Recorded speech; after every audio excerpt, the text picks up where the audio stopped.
আসসালামু আলাইকুম প্রিয় শিক্ষার্থী, আজকে আমরা ইন্টারমিডিয়েট অ্যাকাউন্টিং বই থেকে কারেন্ট লায়াবিলিটিস অ্যান্ড কন্টিজেন্সিস এই চ্যাপ্টারের আরেকটি গুরুত্বপূর্ণ প্রশ্ন নিয়ে আলোচনা করছি। On 31st December 2016, Hassan Automobile sold an automobile for টাকা 20,000। 2016 সালের 31শে ডিসেম্বর তারিখে হাসান অটোমোবাইল একটি অটোমোবাইল বিক্রি করেছিল 20,000 টাকা। and also sold a 3-year warranty contract for টাকা 900 at cash, এবং 3 বছরের জন্য একটি ওয়ারেন্টি কন্ট্রাক্ট বিক্রয় করেছিল 900 টাকা। তাহলে দুটি জিনিস এখানে বিক্রি হয়েছে, একটা হচ্ছে অটোমোবাইল বিক্রি হয়েছে আর 3 বছরের ওয়ারেন্টি এখানে দেওয়া হয়েছে 900 টাকার। In 2017 সালে Hasan incurred actual cost relative to 2016। 2016 সালে যে ওয়ারেন্টি দেওয়ার কথা ছিল, এই জন্য আমরা ওয়ারেন্টি কন্ট্রাক্টটা বিক্রয় করেছি। এই 2017 সালে এসে সেই ওয়ারেন্টি বাবদ আমাদের খরচ হচ্ছে পার্টসে 200 টাকা, অর্থাৎ আমরা কিছু এই অটোমোবাইলের কিছু অংশ আমরা প্রতিস্থাপন করে দিয়েছি, সে কারণে পার্টস হচ্ছে 200 টাকা। অ্যান্ড এই প্রতিস্থাপন করতে গিয়ে আমাদের মজুরি খরচ হয়েছে 80 টাকা।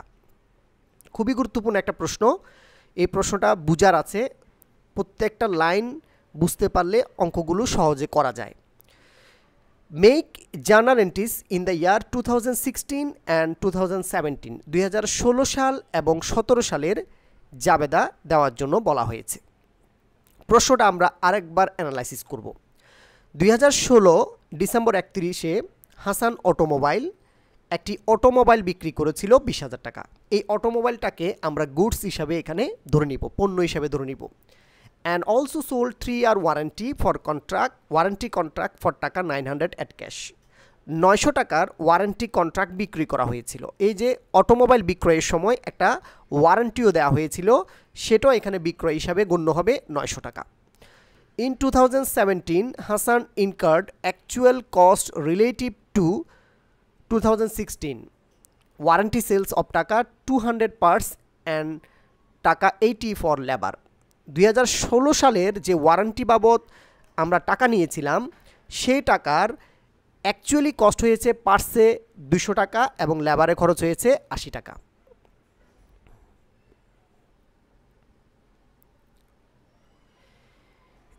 এবং আমাদেরকে কি করার জন্য বলা হয়েছে? Make journal entries in the year 2016 and 2017, 2016 এবং 2017 সালের জাবেদা দেওয়ার জন্য বলা হয়েছে। এই হচ্ছে আমাদের প্রশ্ন। তাহলে প্রথম আমরা জাবেদা করব, আমরা অটোমোবাইল বিক্রি করেছি এটার জন্য, আমরা ওয়ারেন্টি বিক্রি করেছি এটার জন্য। এটা হচ্ছে 2016 ডিসেম্বর 31। তাহলে প্রথম জাবেদা হবে 2016 ডিসেম্বর 31। তাহলে আমরা অটোমোবাইল বিক্রি করেছি, এটাকে আমরা পণ্য হিসাবে ধরে নিব। তাহলে সেলস ক্রেডিট হবে আমাদের 20,000 টাকা। আমরা 3 বছরের জন্য ওয়ারেন্টি দিয়েছিলাম এবং ওয়ারেন্টি কন্ট্রাক্টটা সেল করেছি। এখানে আমরা এখনও ওয়ারেন্টি বাবদ কোনো খরচ করি নাই, সে কারণে এই ওয়ারেন্টিটা এখানে আমাদের আনআর্ন ওয়ারেন্টি হিসাবে আসবে। তাহলে আনআর্ন ওয়ারেন্টি রেভিনিউ ক্রেডিট হবে আমাদের 900 টাকা। তাহলে এই দুইটা যোগ করে আমরা ক্যাশ টাকা পাচ্ছি 20,900 টাকা। তাহলে আমরা পণ্য বিক্রি করেছি, ক্যাশ টাকা পেয়েছি। আমরা ওয়ারেন্টি কন্ট্রাক্ট বিক্রি করেছি, তাও ক্যাশ টাকা পেয়েছি। এই জন্য ক্যাশ ডেবিট 20,900, আর সেলস ক্রেডিট হচ্ছে 20,000, আর warranty revenue unearned warranty revenue হচ্ছে 900। আমরা রেকর্ডে লিখেছি to record sales and unearned warranty revenue. এরপরে 2017 সালে এসে আমরা ওয়ারেন্টি বাবদ কিছু খরচ করেছি। 2017 সালে এসে আমরা ওয়ারেন্টি বাবদ খরচ করেছি পার্টস, কিছু অংশ আমরা প্রতিস্থাপন করে দিয়েছি, এই জন্য এটা পার্টস বা পার্টস ইনভেন্টরি। এবং এই প্রতিস্থাপন করতে গিয়ে আমাদের মজুরি খরচ হয়েছে এখানে 80 টাকা। এটা হচ্ছে আমাদের এক্রুড পেরোল অথবা ওয়েজেস পেবল, এটা লেখা যাবে। এখন এটার জাবেদাটা কীভাবে করব আমরা? তাহলে আমরা যখন ওয়ারেন্টি বাবদ খরচ করেছি, ওয়ারেন্টি এক্সপেন্স ডেবিট হবে, এই জায়গায় ওয়ারেন্টি এক্সপেন্স ডেবিট হবে আমাদের। আমরা পার্টস ঠিক করে দিয়েছি বা পার্টস প্রতিস্থাপন করে দিয়েছি, পার্টস ইনভেন্টরি ক্রেডিট হবে, কারণ আমাদের কাছ থেকে পার্টস চলে গেছে, এই জন্য আমরা পার্টস ইনভেন্টরিকে ক্রেডিট করব। আর এই পার্টসটা ঠিক করে দিতে গিয়ে আমাদের মজুরি খরচ হয়েছে, এই জন্য আমরা লিখব এক্রুড পেরোল, লিখব আমরা ক্রেডিটে। তাহলে পার্টস ছিল আমাদের 200 টাকা, আর এদিকে আমাদের লেবার ছিল বা এক্রুড প্যারোল হচ্ছে আমাদের 80 টাকা। এই দুইটা অংশ যোগ করলে 200 এবং 80 যোগ করলে হচ্ছে ওয়ারেন্টি বাবদ আমরা খরচ করেছি 280 টাকা। 280 টাকা হচ্ছে ওয়ারেন্টি বাবদ খরচ। তাহলে জাবেদাটা হচ্ছে warranty expense debit, parts inventory credit এবং এক্রুড প্যারোল ক্রেডিট হচ্ছে 80 টাকা। পরবর্তী প্রশ্ন, আমরা ওয়ারেন্টি দিয়েছিলাম 3 বছরের জন্য। ওয়ারেন্টি দিয়েছি আমরা 3 বছরের জন্য, কিন্তু আমরা 2016 সালের ডিসেম্বর 31 থেকে শুরু করে 2017 সালের ডিসেম্বর 31 পর্যন্ত আমরা 1 বছরের জন্য আমরা আনআন ওয়ারেন্টি রেভিনিউটা ব্যবহার করে ফেলেছি। 3 বছরের জন্য আমরা অগ্রিম নিয়েছিলাম টাকা 900 টাকা, কিন্তু 1 বছর সময় যখন পার হচ্ছে এই 900 টাকা 3 বছরের টাকা থেকে 1 বছরের টাকা আমরা রেভিনিউ হিসাবে নিয়ে আসবো। কারণ 3 বছরের অগ্রিম টাকা 1 বছর যখন পার হয়ে যাচ্ছে, 1 বছরেরটা যখন ইউজ হয়ে যাচ্ছে, সেই জন্য এটা রেভিনিউ হিসাবে চলে আসবে। এখন আমরা এটার জাবেদা করব। তাহলে 3 বছরের টাকা ছিল আমাদের, আনান টাকা ছিল আমাদের 900 টাকা, আনানের টাকা ছিল আমাদের 900। এই 900 টাকা যখন আমরা 1 বছর সময় পার করে ফেলেছি, এই 900 টাকা আর থাকবে না।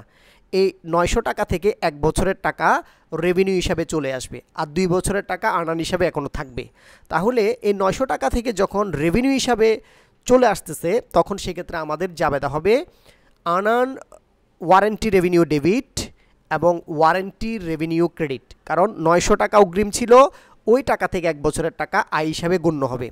তাহলে আমাদের আনান কমে যাবে, আনান কমলে আমাদের দায় কমবে, এই জন্য আমরা ডেবিটে লিখব আনান ওয়ারেন্টি রেভিনিউ।